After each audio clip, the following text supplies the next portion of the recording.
that. I like that shirt. Thanks, bro. I like that shirt. Thanks. I Appreciate that. It's pretty cool. BMV.Tee. Well, we're live, baby. All right, sweet. All right, everybody. So this is the first episode of BMV and BBQ. I'm here with my best friend Luke. He's the inaugural guest. So we're just gonna talk to you about a little bit professional, a little bit personal. That's it. Over some barbecue. That cool? Yeah, man. Cool. Let's do it. Excellent. Thanks for having me. Appreciate that. Yeah, of course. First guest. Absolutely. I'm happy to have you. Cheers, buddy. Cheers. Perfect. All right.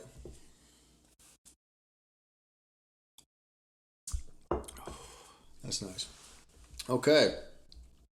So, Luke, a little bit about this podcast. We are trying to dive into the people around Kansas City, the Kansas Cityans that we call our neighbors, right? I want to know about what you do. I want to know about who you are. So generally, give me your story. Who are you?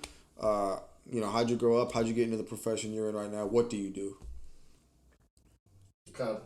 So, my dad is from KC and my mom is from Ukraine. They met in Ukraine in 1992. And then I was born in 1995. He was had some grants where he was working on certain music history projects in the 90s. And then he met my mom. They worked together. And she started a publishing company. Then around 1999, when I was 4 turning 5, they decided to move us to America because why not? Yeah. You know, my grandpa had a business here, so my dad would have a good job. Sorry. It's all good. Let me mute that. And so I came here, and so we moved from Kyiv, Ukraine to Belton, Missouri. These are basically opposite dimensions of the universe. Like, we lived in a city in a post-Soviet country of 5 million people, and then we moved to Belton, Missouri. Yeah. Right? Yeah, not much in Belton. So it's fine. I mean, it's not that there's nothing wrong with it. It's just so different. It's crazy. If you moved to Ukraine, you would be like, can I curse on here? Yeah. You would be like, what the fuck is this? It was just a different planet. Like, you would know what was going on. I still feel like that when I go back there. To Kiev. I'm from there, yeah. Okay. But I came here when I was 5, so a little bit of it stays, but you assimilate, you adapt. It was kind of difficult for me to make friends and stuff because I was so different. I just didn't connect with other kids till I was like 7, then I was okay. Okay. And, did you speak only Ukrainian? No, because my dad spoke English to me and my mom spoke Ukrainian. So I grew up bilingual. I would like my kids to grow up bilingual, not because they need to know the language, but I think it makes your mind more open because you learn to think in multiple ways. So the language really affects the way we think about things. So if you have 2 different languages, you can think about things differently. That's interesting. I wish I knew what you're saying, so I tried to learn Spanish on and off over the years of my life. But what do you mean it puts you in, like, what do you mean it makes you think differently? It's hard to explain. Some of it has to do with the culture, but it certainly is the case that, like, when I speak Ukrainian, I'm, like, looking at the world in a different way than when I'm speaking English. I don't really know how else to explain it. Interesting. Anybody who probably moved to America understands this. It sounds almost primal. When you say that, it makes me feel like it's like almost genetic. You know, like I don't know if this is a thing, but genetic. DNA. I've heard different people say there's like stories in your DNA, right? Talking about lineage and stuff. Maybe, I don't know, something comes up and it wakes something up inside you. I don't know. Wouldn't have any idea. I'm not a geneticist or nothing like that, but it seems primal because I do the little Spanish I can speak. It makes me feel different. There you go. Yeah. There you go. So I think I know what you're talking about, but I can't speak the language, completely fluently. But it does make me feel differently. Absolutely. Makes me feel like I'm connected to a part of my heritage, I guess. So when you speak, what's your level of understanding of Spanish? So I can understand quite a bit. I'd say maybe 65-70% of Spanish I can understand. I can speak. Okay. I mean, a basic conversation, a very basic conversation. So it's definitely my understanding of it is more than my ability to speak. Pardon me, but yeah, that'd be it. That'd be it. So tell me about. So you moved from Kiev to Belton. You're living in Belton. You're now kind of getting with. Yeah, Americanized. You're becoming Americanized, yes. Yeah. And so what then? You're in high school. What's your experience like growing up, half Ukrainian, half? It's weird. Like I said, it's difficult to connect with people. Everybody is pretty much, I would say, the same. They've been there. Most people have been there. At least they've been in the States their whole life. But I go home and it's a different world than school is, so it's a little bit, that's interesting, Yeah. It turns out that's a strength in life, but it seems difficult at the beginning because everybody is one way, you're another way. Mm-hmm. It is what it is. Did it make you feel harder? Was it harder to become you? Or did you find you were kind of molding to what other people thought you should be as a kid? I don't know. I suppose it was suppressed a little bit, but everyone's a little bit, their individuality is suppressed when they're, in middle school or high school. They want to fit in and whatnot. Good point. I don't know. But it turned out to be good, because I could think outside the box and stuff, and that's the most important thing. Or think critically about things, and that's the most important thing. Yeah. And so then I went through high school. Well, we were friends in high school. You know how it was. Yeah, it was pretty fun. It was fun. And then I went to Mizzou in Columbia, University of Missouri. Was a finance, economics, and real estate major. Okay. And I didn't really know what I wanted to do. I thought I would just make myself as marketable as possible, just add stuff to my resume and make myself look good. Mm-hmm. And my freshman year roommate, Brian Erickson, who's still a good friend of mine right now, was really into like financial planning and investing in stocks and this kind of stuff. Wall Street guy. Kind of. Okay. He wouldn't like you saying that. Got you. But because there's financial planning outside of Wall Street, right? Because Wall Street is one thing, but they kind of have a bad rep for being pretty selfish with well, we won't get into that, but maybe we will later. But they he kind of got me into it, and then let's see, junior year I met a guy named Jeff Seeberger with Mass Mutual, and we got along super well. We're also still friends to this day, even though he doesn't work in the same place with me anymore. But I like Jeff. Jeff liked me. Jeff has a way with words, and Jeff convinced me to come and work with him. And that was for an internship between my junior and senior year, and I learned more in that internship than I did in the first 3 years of college. No shit. Combined. So I was like, well, this is pretty cool. And I was doing financial planning, and I was getting clients when I was a senior in college. So I was like, oh, I might be good at this. This is pretty cool. Without any help. I mean, I was meeting with people by myself and convincing them to become my clients. So I was good at it, and I liked it. So I was like, well, that's kind of what you look for in life. So that's probably what I should do. And that's what I did. So this is my 5th year now, and it's going really well. I have no complaints. Every year is better than the last. So, I'm lucky. I mean, I found what I wanted to do pretty early, which most people, they're not that lucky. For me, it was, I don't know, it just kind of happened. It was the first thing I tried. The first thing I tried happened to be the thing I loved. That's lucky. That's lucky, man. That's lucky. I mean, I certainly wasn't so wise that I knew exactly what to choose. Yeah. I was lucky that I came across this well-spoken man, Jeff Seeberger, who convinced me to come along. And maybe he was just right. It was a good fit for me. Maybe he saw something in me that I didn't know.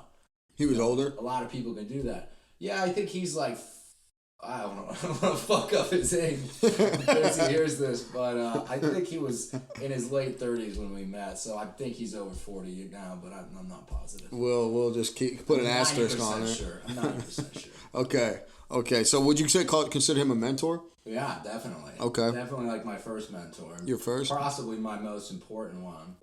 I probably learned more from him than anybody else. He got you into your life, basically. Pretty much.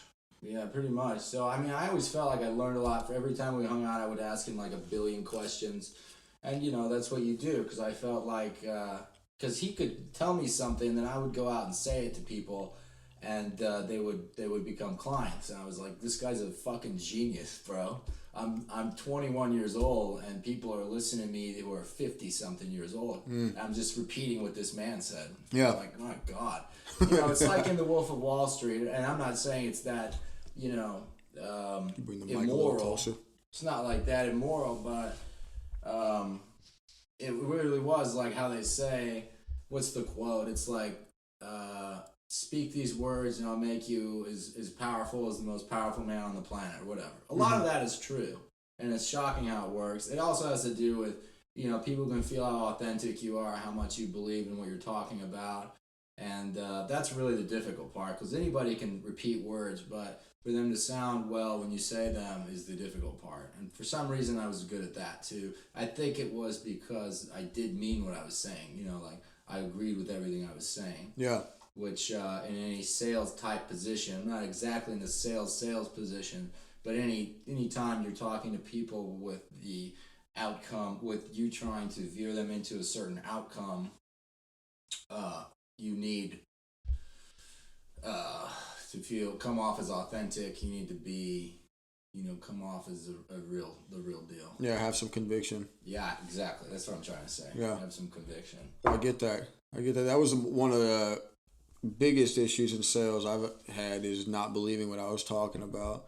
I remember one time when I worked for Genesis, the management there they impressed it upon me to sell this membership that I just didn't fit the client, and I wouldn't do it because it's shady. It felt bad. It wasn't ethical, to lock them in this contract for 2+ years when all they needed was a summer sale that we were doing. So it wasn't even like I was bending the rules or anything. We were doing this sale that was advertised.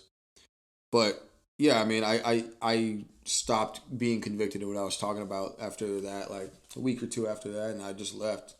I said, fuck this. I don't want to do something, especially if we're selling stuff, like you have to be on point when you're selling stuff. You can't just. How did that make you feel selling things that you didn't like? Oh, like terrible. Like it made me feel like a liar. Like I was withholding this information from these people that they would have helped them, and I'm just withholding it for what, a couple dollars, so my manager can get a better bonus at the end of the month. I just don't care, because you're screwing over these two college students that don't have it like that. Like, it's so wrong, dude. Yeah, he's totally swindling. Yeah. So I had to leave that spot, but yeah, but sales is a hell of an industry, and you said you're kind of in sales, but kind of not in sales. So you're a financial planner through and through. Like, what does that mean, a financial planner? Well, so people come to me, or they don't. Well, not exactly, but I call somebody who I'm referred to, or I call somebody I know. I set a meeting with them, ask them a bunch of questions about their life. If there are gaps and inefficiencies in their plan in place for what they want to do, if they have a plan in place for what they want to do, we try to fill in the gaps and inefficiencies. And depending on what their goals are, we figure out what is the necessary steps for them to take so that they can get to their goals. Okay. Whether it's retirement planning or college saving or having enough insurance in place or whatever it is. Mm-hmm. First things first is just figure out what their situation is. So that's why I say it's kind of sales, because it's really contingent upon what did they tell me, right? So I go in and just figure out what people are missing, essentially. Rarely does everyone have every base covered. You know what I mean? It's just rare. Mm-hmm. So that's the first step, and then we come back and tell them what the problems are, where they can do better, or this or that. And some people are like, I have no idea what to do. In fact, a fair amount of people are like, we don't really have much. I got a 401k, but I don't know if that's enough. Should I do something else? Should I do this? And so we try to figure out things that fit inside the plan already that can complement what they already have in place, right? Okay. So if they have a 401k or a Roth IRA, we can do stuff that will complement that really well. Or if they don't, then we would set up the Roth IRA or something like that. Mm-hmm. And you have the capability to do it from front to back. Mm-hmm. So in fitness terms, if I was wanting to get in shape, are you the personal trainer, the dietitian, are you like everything in a financial planner, or is there somebody that can like complement you in getting one client the best financial plan? Oh, that's a good question. That's a very good analogy, and I don't really know, because I'm wondering, because we advise people on everything from taxes to mortgages to insurance to investments to retirement planning. Oh. But we're not tax experts. We're not lawyers for sure. And a lot of times those people are necessary in the planning process. Okay. So when you say, are you the dietitian and the personal trainer and the doctor or this or that, I would say probably we're one of them, but nobody is everything, right? There's no one that's all those things typically. Okay. Yeah, I asked because it does. I just don't know. I'm not in the financial world. I will say this: we're typically the people that bring it all together, because everyone else is very specialized. Accountants want to do the tax work and the accounting. They don't really do financial planning most of the time. Okay. Lawyers certainly don't do financial planning, and they really can't. They're not qualified. Got you. And they all hate math, so they don't want to. They're good at arguing. Huh? They're great at arguing. Some are. Yeah. Some are. But some are just very good at interpreting the law and passing it on, and being very good for their clients in that way. Yeah. Going in and interpreting the law well. So you can work with a lawyer, I mean, per se? Yeah, we have partnerships with lawyers for things like estate plans. So what is that? Estate plans are like, estate planning basically has to do with ensuring you have your ducks in a row in the last years of your life, so that your money can be passed on in the most efficient way possible. Got you. Is the best way to put it. A lot of that has to do with trusts and whatnot. Got you. So you need lawyers to draw trusts and stuff. So it's not. It has nothing to do with real estate. It's actually your estate, now, the things you own. There might be real estate within that estate. Within the estate. Got you. So the estate is pretty much everything you own. Got you. Okay. That's the best way to put it. Could you say that it determines your net worth? Is that what people would check out to? Like, if you looked up Bill Gates' net worth, is that also his estate? Could be. Okay. Probably so. Yeah. Okay. So, you know what I forgot to do? What? I forgot to write your thing up here on the wall. My name? This was for you. BMV BBQ podcast at BMoreVentures.org. What am I? What is that? What did you forget about me? Well, my intention was to write your plug. I wanted to plug whatever you had going on here, but you could just write my name up there. Yeah. I don't have a Twitter. No Twitter, huh? No. No. Oh yeah, that gets into a question I wanted to ask you then. Okay. Here's what we're gonna do right here. Yeah, that's it. All right, people have questions or want to contact me, just look me up. That's it. Really? Yeah, just Facebook. No socials or nothing? Yeah, just look me up on Facebook. Okay. Luke Noll. So, I'm glad you brought that up, Luke, because you're not on social media. Like, you are, but I don't really see you on there posting anyway, expressing what you want to express. Why? Like, why don't you use social media? What? I don't know. I guess I don't have the inclination to. Mm-hmm. And the other side of it is I don't really know, like, out of anyone that is a mentor to me, I don't know anyone who uses social media for this business, really. Gotcha. I mean, they'll make posts occasionally, but it's not really like a serious, like, funneling a way to, like, funnel people into your network. Yeah. So I don't know what to do. So, and I'm not sure that is a good way yet. I mean, I'm sure people are starting to figure it out now, but the way that people in my line of work always grow their business is through personal introductions to people. So I work with you, and then you introduce me to this person, and then I work with them. They introduce me to the next person, and that's just how it works. Gotcha. And a really good way is if you get into some sort of group, of people that kind of like what you're putting together, like the Be More Ventures brand and group of people. Like that would be a good way for me to grow my business. If we have people that I see normally, and I don't just come in and I'm like, hey, you want to meet, and be weird about it, and I sit there and talk to them and get to know people, then it works really well. Okay, so professionally, it has no practical use. Social media. I didn't say that. I just don't know how to do that. Got you. Okay. I could probably buy. There's probably a book out there that's something along the lines of social media for financial planners, or financial advisors, or something like that. Yeah. I'm sure it exists. Absolutely. I have a book. You do? No, but I could, right? You'd believe it, right? I would. I'm sure someone's done it successfully.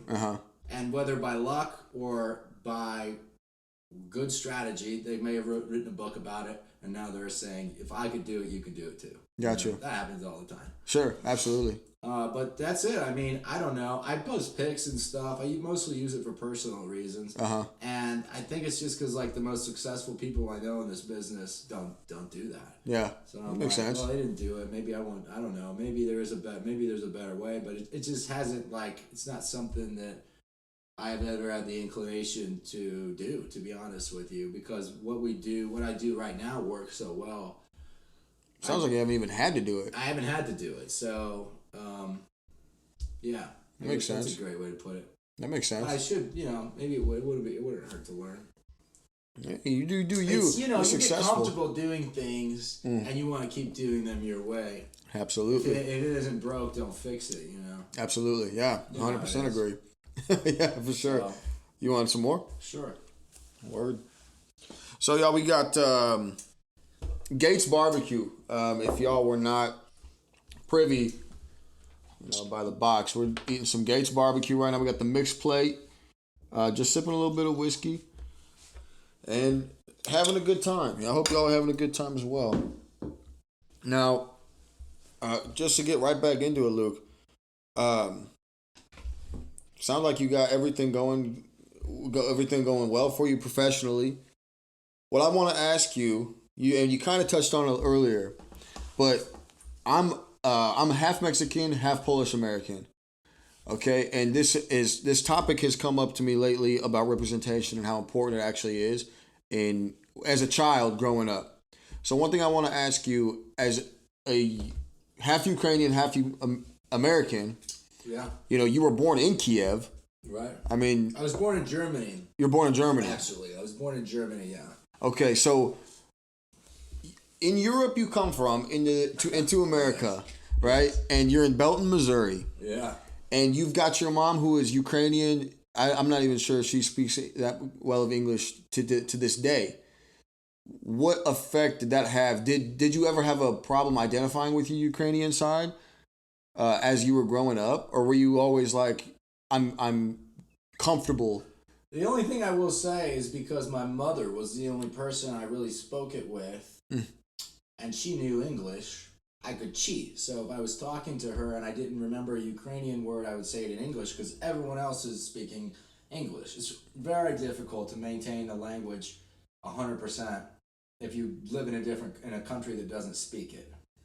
It's almost impossible unless you speak it every day religiously. Yeah. So I didn't do that because I could say English words with my mom and she would know what I'm talking about. Mm-hmm. So I didn't have to. I wasn't forced. You have to be forced to speak it to maintain it. Yeah. And I didn't. So I can speak it, like I'm fluent. I don't have an accent. But I did. My vocabulary is like that of a 6-year-old probably. And Ukrainian? Yes. Okay. Like if I'm reading something, I'll be like, Mom, what does this word mean? What does this word mean? Gotcha. So you forgot a lot of it. Well, and she speaks to me so that I understand it, right? She doesn't speak to me as if I don't understand it, but she speaks to me so that I understand it when she's trying to, which may be good, may be bad, but when you're trying to have a conversation, you don't want to put a bunch of hiccups in it on purpose just so that your son is really forced to maintain the language. You know, it would have been good, but it's very impractical, so it never happened. Gotcha. And so it kind of faded away in that regard. But it was interesting because when I go back to Ukraine, I pick it up very quickly. So I'll be there for 2 or 3 weeks, and by the time I go, I can speak it almost fluently again. Gotcha. Like fluently, I mean without an accent and a substantial vocabulary. Okay, you can talk to almost anybody. Oh yeah. Okay, cool. Confidently, that's the thing. Because I go there, I'm like not confident in the words I'm saying, so it sucks. That's Gotcha. how they know you're like American or whatever. Yeah. A lot of times I'll just speak English because they love Americans. So okay, and they hate people that can't speak the language for some reason. Ukrainian. In Kyiv, yeah, not in other places. Kyiv, it's a big city, you know. I don't know. That's how I always felt when I went there. People would get frustrated with me if I spoke Ukrainian poorly. But if I spoke English, they would be like, "Oh, sir, here, have this, sir." They liked it. So okay. I was like, "Well, this is an easy decision."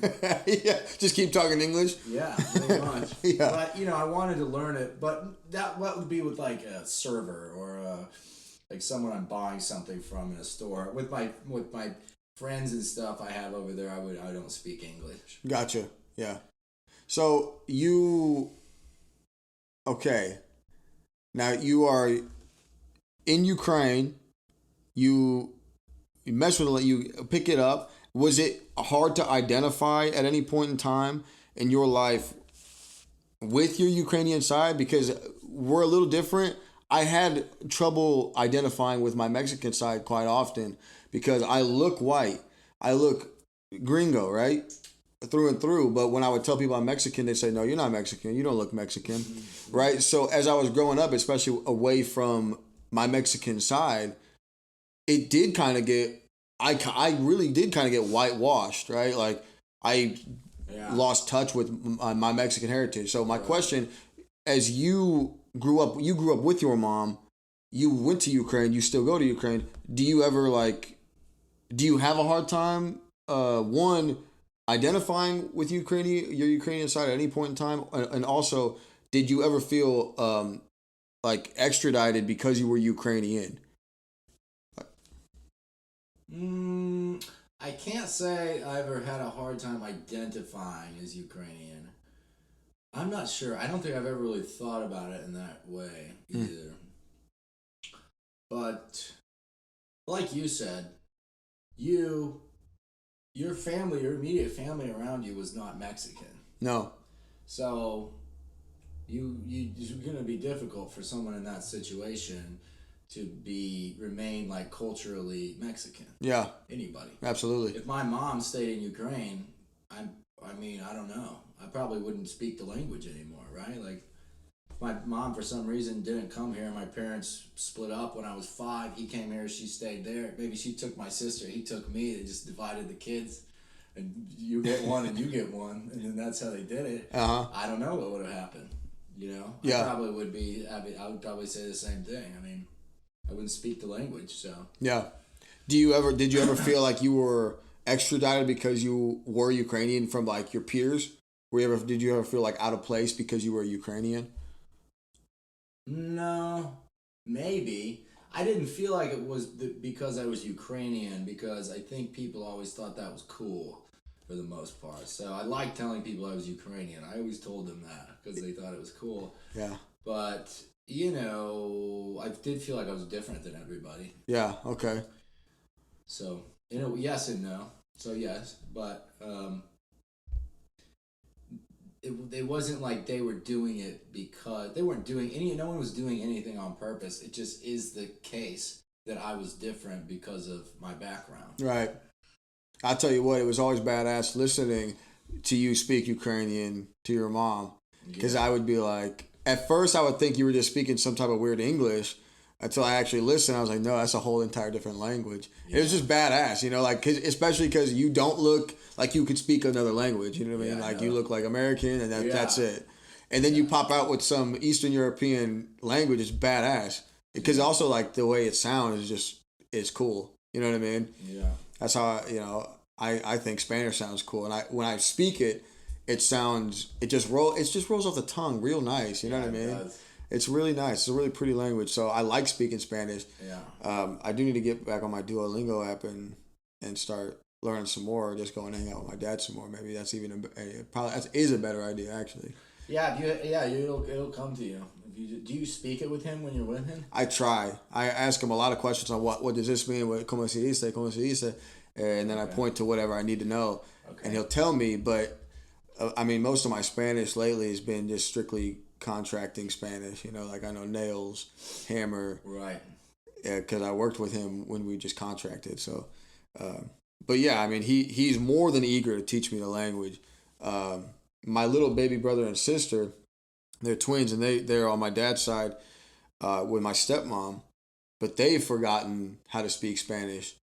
And it's interesting because I've heard from them that they feel embarrassed when they speak Spanish at school. They would rather speak English, and they've almost stopped speaking Spanish entirely unless it's to my parents or my dad and their mom. It's embarrassing to them. And that's an interesting phenomenon to me, like why? I don't know, and I haven't asked him. I should ask him, but yeah, it's just a fact of life from their perspective anyway, So that's why I'm also like really intrigued about representation, and a part of BMV is to not only develop local economies like financially, but socially, racially, you know what I mean? Like actually helping each other understand each other in Kansas City, because it's great that I can it's just important because we're all in one city, right? We're all working as one unit essentially to build this thing into something that we would like it to be, and that takes understanding the person across that truce line, right? Like that's a whole side of history that Kansas City has that isn't really talked about.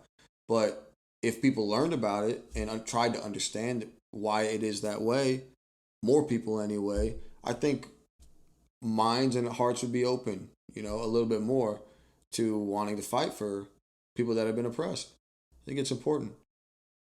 So that's why I like to talk about that stuff as well, beyond professional. That's why this podcast is not limited to what do you do professionally, how do you make your money. I want to dig into your life a little bit, as much as you're willing to share. So that's that. But professionally, so we got about 10 minutes. We got about 10 minutes left. Really? Yeah. How far in are we? Sheesh. 35?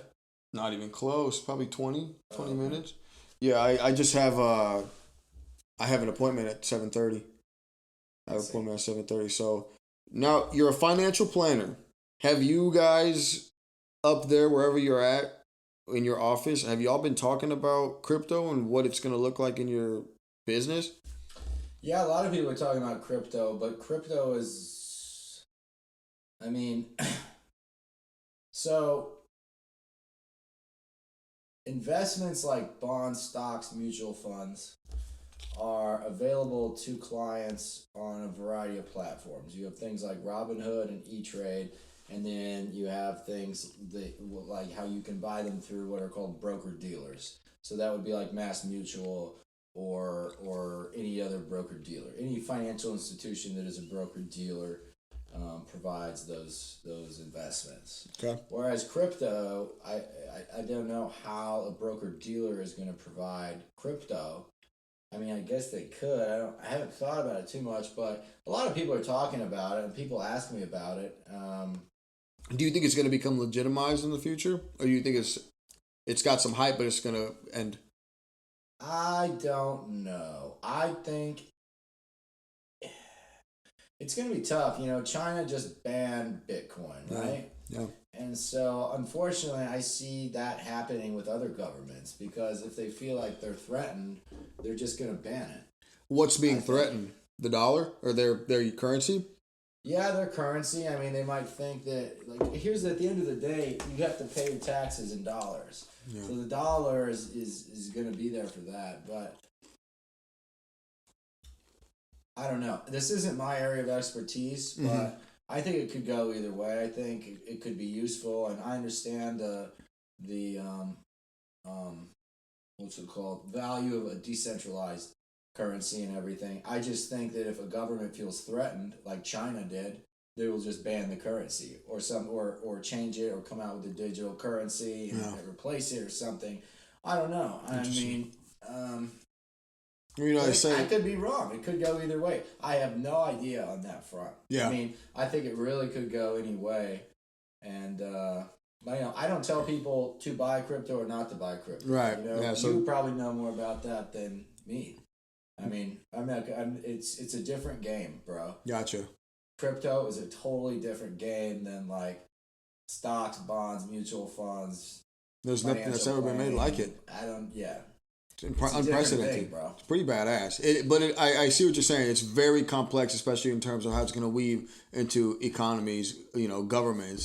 Like it's interesting. At the very least, it's interesting, but it's complex. Let me ask you a question. Right now, because there are places that accept Bitcoin as payment, right? Mm-hmm. Now, when they do that and they accept it as payment, do they transfer it to dollars immediately?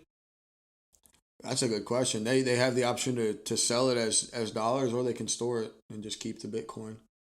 What do you think? What do they do most of the time? I'm sure most of them probably sell it. Like Tesla did for a while accept Bitcoin, right? Yeah. Why did they stop? Because Elon Musk loves Dogecoin? I don't know, man. My feeling about Elon Musk has changed so much in the past 7 months, 8, 9 months. I like to think he might be scheming, you know what I mean? He might be plotting because he knows people value his word, but I've seen just a lot of information about Elon Musk that has kind of pierced the veil of what I used to think about him, which leads me to being skeptical of him. But I think, look, he's a very rich man. He knows what he's doing. If I was him and he knew people would just give him Bitcoin, that was, it fluctuates obviously, but he could make a lot of money based off of one tweet. I have a tough time believing he wouldn't take advantage of that a little bit, but, I also think he's smart enough to understand where it could go. And he probably does have a storage of Bitcoin just on the off chance it blows up. You know what I mean? Because then he's got a crazy amount of money, or he's just got a whole bunch of Bitcoin that's actually worth something now and has been leveled off to where it's actually legitimized, But I'm sure it's somewhere in the middle. That's what I would say. I don't think he's stupid, but I also don't think he's 100% genuine either in what he does. And that kind of goes with everybody that has as much money as he has, like in the world we live. He's the richest man in the world. Yeah, like I have a hard time believing you can get up in this world, in this nation we live in anyway, without cutting some throats. You know what I mean? To be the richest man, I have a hard time believing it, but that's just my perspective. I don't know the man's life story. I'm sure you gotta be a savage. Yeah, on some front, right? I think so too, but yeah, that's how I feel about Elon. The world needs savages like that. You need savages to push things forward. Yeah, I agree. I agree. That guy made the first electric car, right? And he started that back like 20 years ago. And he's like, I'm going to make the first car. And they're like, okay, buddy, whatever. He's like, okay. And then he did it.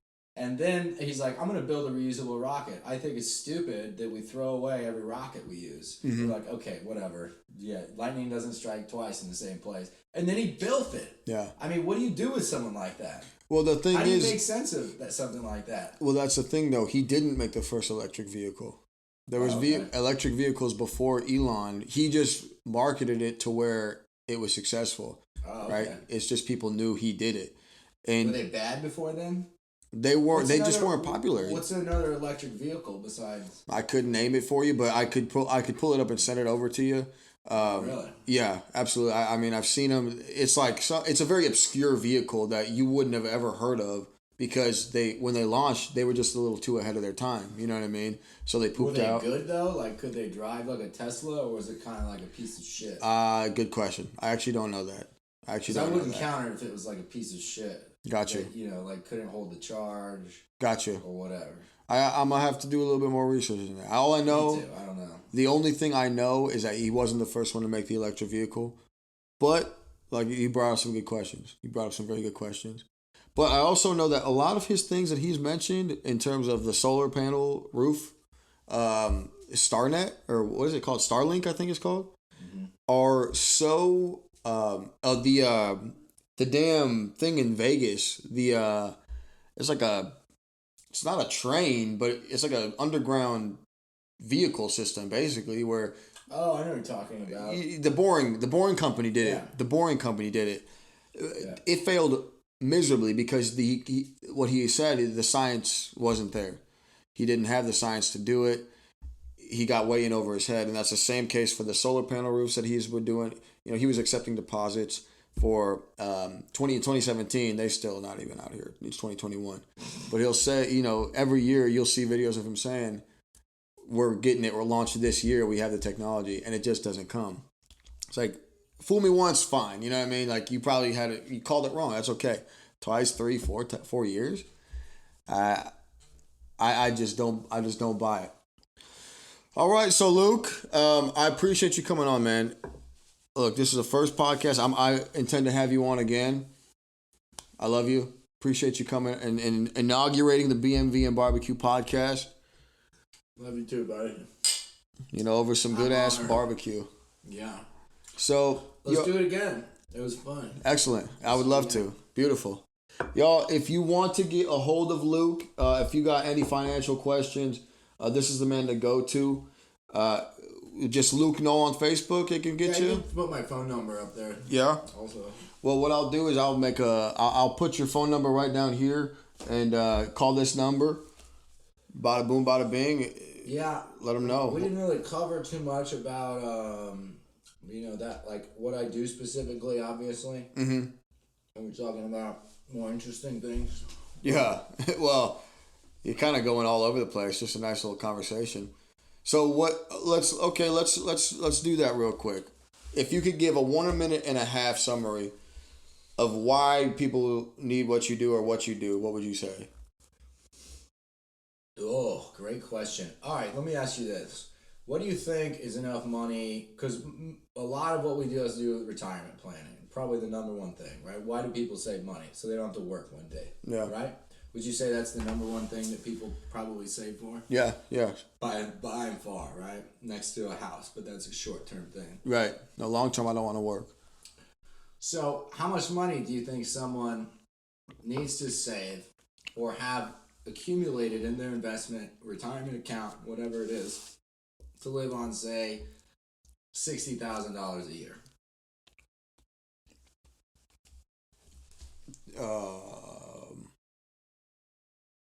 500,000?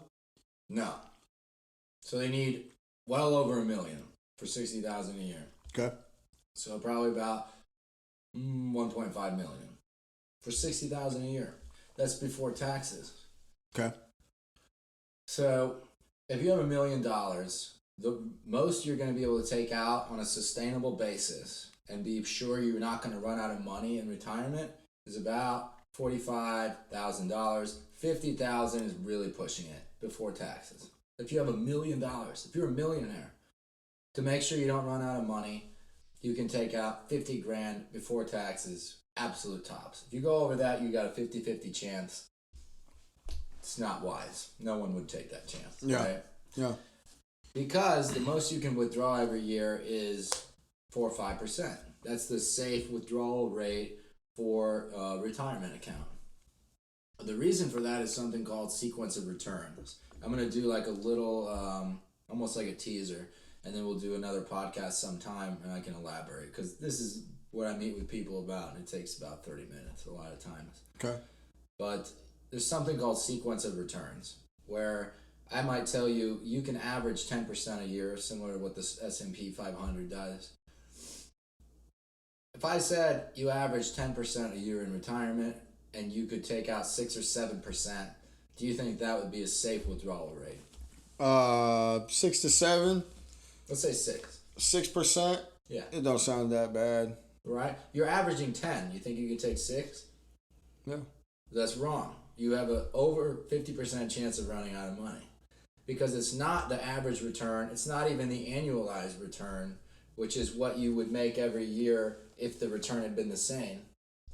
It doesn't matter what you return in retirement. It doesn't matter what your average returns are. The only thing that matters is the sequence that the returns come in. If you have negative years at the beginning, you're done.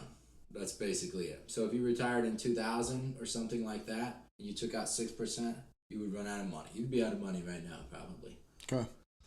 So there's strategies and whatnot you can do to ensure that you can actually take out closer to 10% of your 401k. Okay. So that's what we do for people. That's what you do. Yeah. That's okay. Probably